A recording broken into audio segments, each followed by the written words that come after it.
Hey there everyone, this is Samuel Johnson and welcome back to the Spider-Verse Retrospectives, and today we're going to be continuing/concluding our discussion on the Superior Spider-Man tie-ins to War of the Realms as we take a look at the Superior Spider-Man Volume 2, Number 8. So,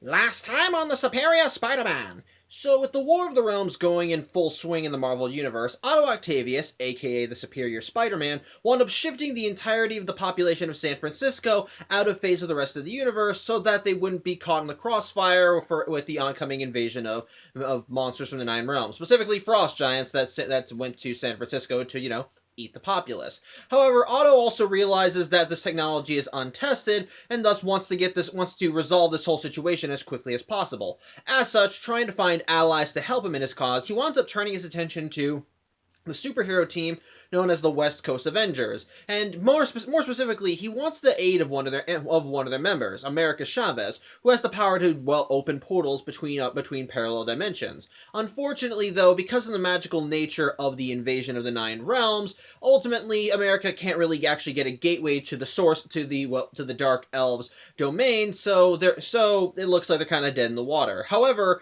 Otto believes that they can find a solution to this in New York, as that is where Asgardian refugees are, so they might be able to find a lead. And as such, America manages to open a gateway to New York, where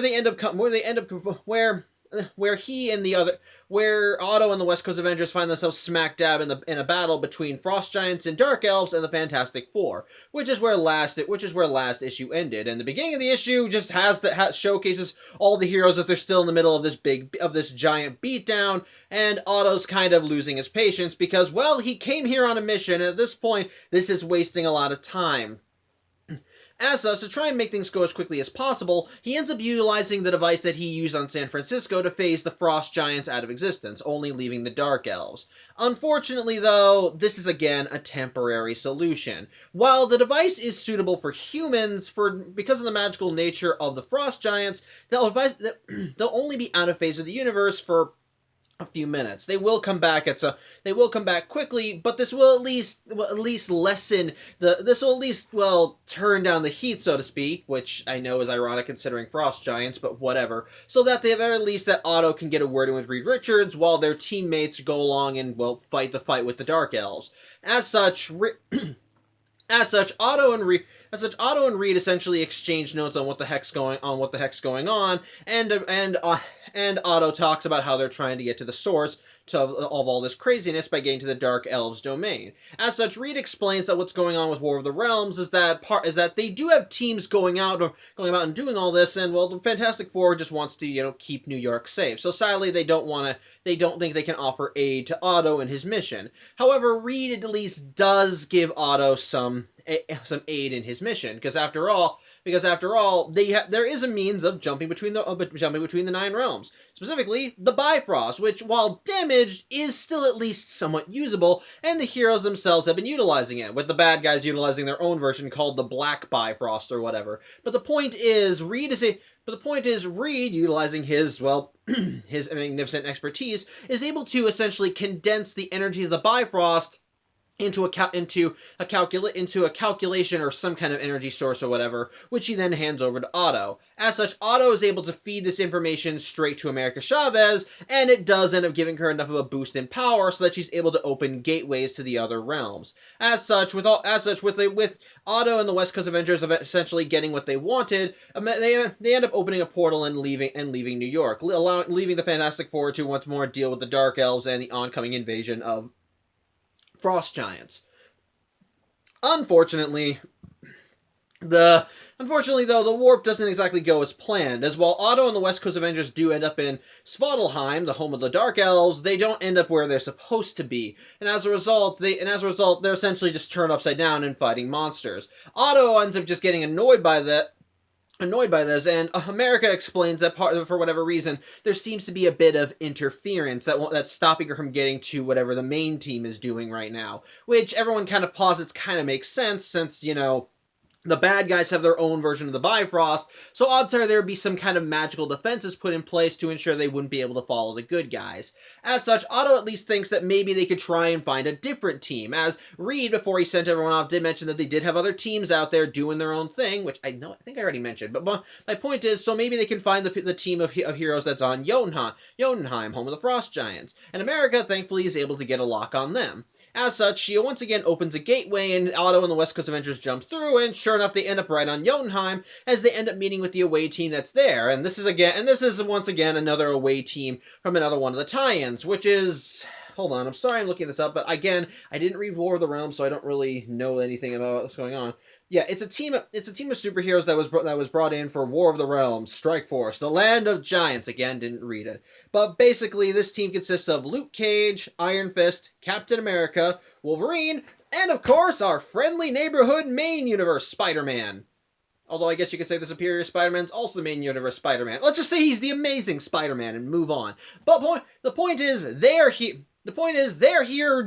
on business for their own tie-in. Specifically, they're looking for Thor, as, since this is all a big mystical who's-its that's kind of all steeped in all of his lore, since, it's a War of the Realms, the 9 realms, then ultimately, the God of Thunder might be a valuable asset in resolving this whole issue, which is what However, Otto thinks that's a waste of time, as the instant he and the West Coast Avenger meet up with the Strike Force, he essentially wants to redirect their efforts so they can go and strike the heart of the bad guys. He even posits that maybe they could take control of the Black Bifrost and severely cripple their forces.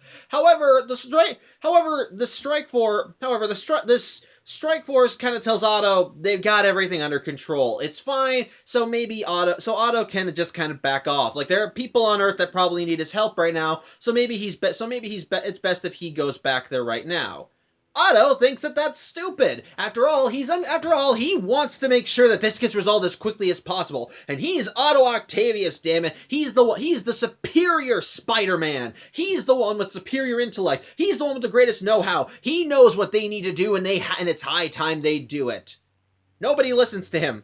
Not one. The West Coast Avengers have been getting a little bit sick of his shit, especially since throughout the comic, he kept calling them his lackeys, which got on everyone's nerves. And the Strike Force essentially just tells Otto, we already have a plan. This is what we're gonna do, and And if you have a different plan, well, we're not doing it. And it's essentially just telling Otto, we have our place, you have yours. So please don't try and boss us around. Of course. Even Peter tries coming in and tries telling Otto that he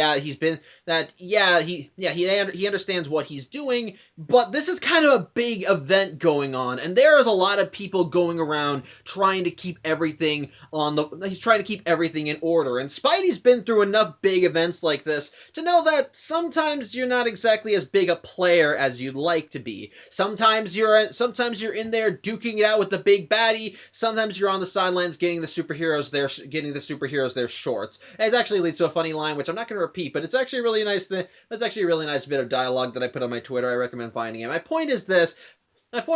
Peter says that when it comes to big events, sometimes, you're right there in the thick of it, fighting the big fight with everyone else. Sometimes you're on the sidelines doing a minor job. Both of them being important. One seemingly being big. One of them seemingly being a bigger deal than the other, but both as equally important. As ultimately, you got to remember one very important thing.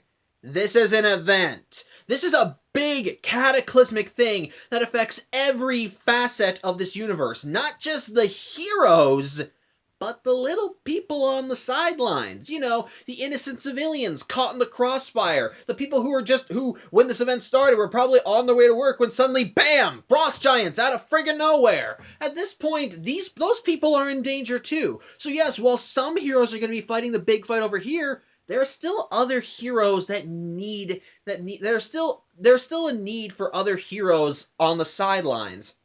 Of course, Otto is one to not really accept that fact, as he still wants to go in guns blazing, but at this point, even the West Coast Avengers are like, no, we tried our best. Look, dude, we tried our best, but we can't go any further. We got to get back to Earth. That whole your whole satellite thing is probably going to go offline by now, so we need to go back and try and save as many people as we can.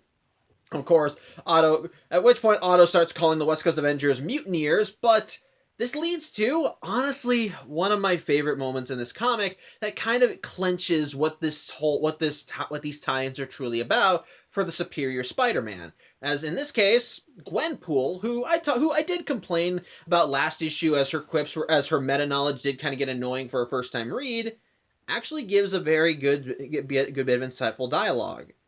That, yeah, this world may be centered more on the big superheroes and so forth, but the background characters are just as important too. The little people, the ones that the writers might not actually pay as much attention to. Ultimately, they're important too. And yes, sometimes it sucks knowing that when in someone else's story, you might not even warrant a mention. But to the little people that you go and help, to the person who going back to that guy who's going to work, if you manage to save him, only him, then you become one of the most important people in that person's life. Like that again, which I think that's good. That's a really good bit of dialogue. And from that little bit, as Gwenpool joins up with the rest of the West Coast Avengers, she asked Otto if he's coming, and he stands there for a second before joining them in the portal.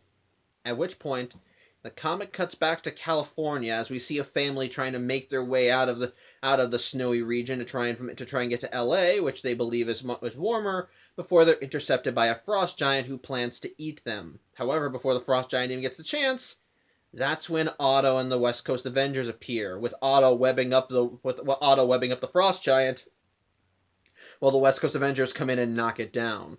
As such, the heroes end up helping the family get out of the car, tell them to get to safety, and so Otto and so Otto and the West Coast Avengers jump in, with Otto telling them to let them know that there are heroes out there to protect them, and that they will know their war cry: Avengers Assemble. So yeah. That was the Superior Spider-Man Volume 2 number 8. So first, let's get to my thoughts on the issue before I get to my thoughts on these two. Actually, you know what? Let's tie them all together. Let me give my thoughts on the War of the Realms tie-ins, which I think they're really good. I think they're really dang good. Now, here's the which I think is nice, because this is kind of like a little preview of what we can expect in the next storyline. Here's the thing. As I mentioned, when it comes to the Superior Spider-Man comics, I had no intention of picking up this run until I finished the first run, and even nowadays, I'm still missing two trade collections in the first Superior Spider-Man run. So I'm still not at the point where I should be reading this yet. But I picked it up anyway because the story contained within this book is a follow-up to Spider-Geddon. And so, of course, I wanted to read that and see exactly how one of the loose threads from Spider-Geddon was wrapped up in the pages of this story. But with that said, without having read the first 6 issues in this particular run, these first 2 are a great way of grabbing the reader and pulling them into the story. Because here's the thing. As someone who has not read War of the Realms, well, the story is still good. Mostly because you don't need to know what's going on in War of the Realms as a whole to appreciate what happens in these tie-ins. Mostly because the story is still centered on Dr. Octopus. Because here's the thing. Throughout this 2-parter, or throughout these 2 issues, Otto's main concern is getting to the front lines, because he wants to end this whole invasion as quickly as possible, and he believes that with his superior intellect, his place should be on the front lines, fighting the good fight, taking down the source of all this craziness and ending everything once and for all. And so he does throughout these 2 issues, he does everything in his power to make that process as quick and seamless as possible. He shifts he phases the people of San Francisco out of phase of the rest of the universe, so they don't get hurt by any of the monsters. He rushes to the West Coast Avengers because one of their teammates might be able to provide aid. He goes to New York and gets assistance from Reed Richards, and he is able to use that to boost America's power so that she can jump herself, Otto, and the rest of the West Coast Avengers to the other 9 realms, so they can hopefully take the fight there. But ultimately, what Otto has failed to realize is that the job that he wants to take care of, it's already being dealt with. The problem is that Otto is just so arrogant, he can't accept the fact that he's kind of not the big hero this time around. He's at best a side character, and that's only if this whole thing with him trying to jump between the realms and stop all this is even mentioned in any of the other tie-ins. Because after all, Otto jumps in when Otto meets the Strike Force that's on Jotunheim, that's a Strike Force that's the star of its own tie-in to War of the Realms. So we don't even know, and as someone who hasn't read anything related to War of the Realms beyond these 2 issues, I don't even know if Otto's little visit here even gets a token mentioned there. So for all I know, Otto really had nothing to do with any of the other tie-ins. But the thing is, this is still an event. This is still something big that affects the greater whole of the Marvel Universe, and whether Otto likes it or not, there are people that rely on him now. He's the self-designated hero of San Francisco, and as the hero, it's his job to protect those people. It's just that in his arrogance, he's forgetting one very important fact. There are other ways to be a hero. The thing with Otto Octavius is that he looks at the big picture. But the problem is, he only looks at the big picture. He doesn't stop to notice the little details in the picture. And the thing is, the little details are what make a picture whole. They're what add flavor. All it takes is a little bead of sweat here, or a little extra bit of flowers there, or a little twitch in someone's eye, and it can add a whole other layer to the picture. And if you're wondering what my whole point of this analogy is, it's this. Yes, the big threat is the invasion. The big threat are the Dark Elves, and how they've conquered the 9 realms, and are now directing those forces directly at Earth so they can conquer it as well. But ultimately, the thing is, this is the Marvel Universe. It's a world full of superheroes. That's part of why events have so many tie-ins to them whenever they happen. Because ultimately, these things are so big that so many people are affected by it. And as a result, while we have a main story that's told in one book, there's another story going on another book, as we see people fighting on a different front to try and protect people or accomplish some mission that becomes important in this other tie-in, which, as a reader, that can get annoying, especially if you have to keep track of all these books, but it makes sense realistically that all of these things would be happening at the same time. But then that brings us back to Otto. What Otto doesn't realize is that his place in this story is not to be one of those major characters. He's not meant to be something big because, again, this is an event. People are getting caught in the crossfire. Innocent civilians are in danger. There are still heroes that need to protect them. And I think that's what makes this even better. And what ultimately makes this good is how this revelation feeds directly into Otto's character. That if you want to be a hero, you don't just need to focus. You need to know that people need your help.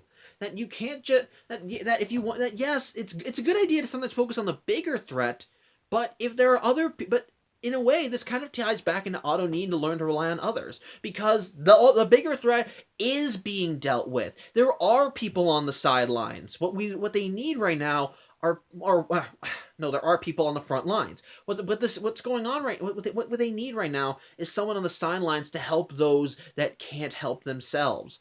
And that's what Otto's main priority in the story is. Yes, he wants to put an end to this threat once and for all, but there are still innocent people caught in the crossfire. And yes, they may be technically background characters, but as Gwenpool said, for to all it takes is for Otto to save one life, and he's suddenly the most important character in that person's story. That, I think, is brilliant. It's great character development because it helps showcase that there are different ways that you can be a hero. And sometimes being a hero isn't about thinking about the most efficient solution, it's just helping out where you can. I'm not saying just go at it half-assed, of course not, but at the same time, sometimes you can't do these things. Sometimes you can't be a part of the big story. But you can still do your part. You can still help out where you can. You can still save a life. And if it wasn't for you, that person wouldn't be around anymore. You can still do everything you can to help others. But that's it. And ultimately, that's good too. And again, and considering that this is the main focus of this is on Otto and how he's interpreting all this, I think this is a good character moment that once again feeds into his development. Because after all, at this point in time, Otto is still is still somewhat arrogant. And while he's gotten humbled a bit in previous comics, especially with Spider-Geddon, and him even admitting in the beginning of this that maybe he needs to learn to accept having to rely on others from now on if he needs to. This further ties into it by him realizing that you don't always need to be the frontliner. You don't need to have your name in the spotlights. You can be a bit player too and still be just as important, because ultimately you still have an important job to do. And the story is about Otto realizing that it's okay to do that because he's still helping. He's still doing good. There are going to be people who are going to live now who probably would not have lived if Otto and the West Coast Avengers hadn't been there. And I think that's a good thing. And I think that's a good way of and I think that's good character development for Otto. It's a great way of rounding everything up. It's a great way of kind of tying him into War of the Realms while still feeding into his overarching character arc. It's a great way of showcasing it, and I think the way the comic does it, with him jumping around, gathering allies, trying to get on the front lines, only to learn that he's not needed, I think is done perfectly, and it's all encapsulated with Gwenpool's speech at the end of issue 8. And that speech alone is what made me kind of look back at all of her dialogue and think, you know what? I still think she's good. Like, it was still really good. And it especially helps from Gwenpool. Like I said, when I talked about issue 7 on Thursday, on a first read, her dialogue could be annoying. But the thing is, while Gwenpool is fully aware that she is living in a fictional universe, well, fiction is kind of a relative point of view. Because ultimately, while she's aware of the tropes surrounding this universe, she's also aware that this is a universe. People live in this world. People have lives here, and ultimately, whether she knows how the tropes work or not, the fact that she's following them allows her to still do good. She can still help others. Yes, she knows that she exists in a tie-in right now, and that, yeah, all she and the rest of the West Coast Avengers have to do is just fight their way through a few bad guys, and they'll make it out on top in the end, since this is just a tie-in. But she is also aware that if they weren't there to fight those bad guys, then innocent people would die. And, well, that's not and superheroes aren't, and superheroes aren't ones to just let that happen. I like that. Again, it's good stuff. And again, on the whole, I do think that these two issues are legitimately good. It's a different angle to approach a tie-in for an event comic, and the fact that the main thing for these tie-ins was just showcasing Otto as he tries to get on the War of the Realms and learns that he doesn't need to be there on the front lines, that he can do his part somewhere else. I think it's a great thing to help his character arc and help him kind of come into his own as a hero more, while also giving us some legit nice action, and see him working, as well as kind of giving us some nice material as we see him working off the other characters, especially with Gwen Gwenpool, because it's kind of funny seeing this super serious Doc Ock who's like, okay,